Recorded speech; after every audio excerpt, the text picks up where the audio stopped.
toiletries. You get free programs to put yourself in a position to find a job.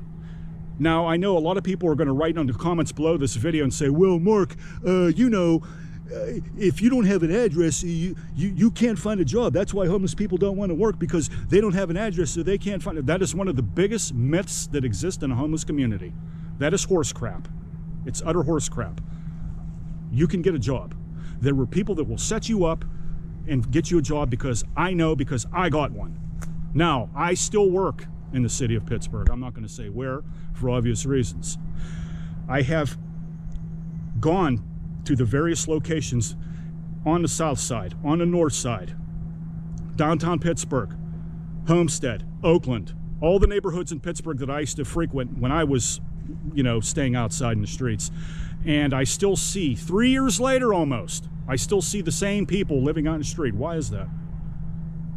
Why is that? Pittsburgh has lots of wonderful programs in place for you to remove yourself from that situation. It works. You have to make it work. You have to rise out of the ashes. Being homeless is not a death sentence, despite what the newspapers are trying to project. Los Angeles is not the only city that has a homeless problem in the United States. New York has, I heard horror stories that, with people that I stayed with who, for some reason, I know now, but I didn't know then, why they travel from city to city. How does a homeless person have the means to travel all over the place and be homeless all over the place? I met a lot of people like that, but I heard horror stories about New York City. I heard horror stories about Chicago. I heard horror stories about Seattle. Seattle has one of the biggest homeless problems in America, and it's one of the coldest cities in the United States. But none of these cities get the attention that Los Angeles does. And of course, there's specific reasons for that. But there's also hope for these people. They don't have to live under these circumstances. You have to present yourself with opportunity.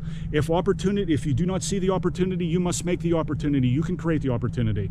There are many ways to get off of the streets. It is not a death sentence.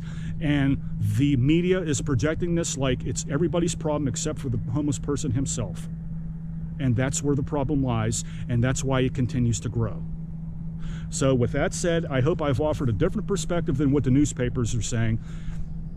Yes, it's bad there, and yes, a lot of people need help, and yes, every case of being homeless is a unique and special circumstance, but that does not mean that there is not hope for many people out there who are in possession of their faculties, who have just fallen on hard times, even if they're drug addicts or alcoholics or whatever.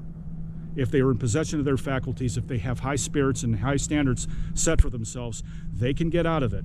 I am a living proof that it can happen. And so are many, many others. This is not an unsung hero video. I'm not trying to provide some, working class hero crap. But there's hope. There's always hope. Hope's one of the best things, maybe the most important thing for prisoners and homeless people alike.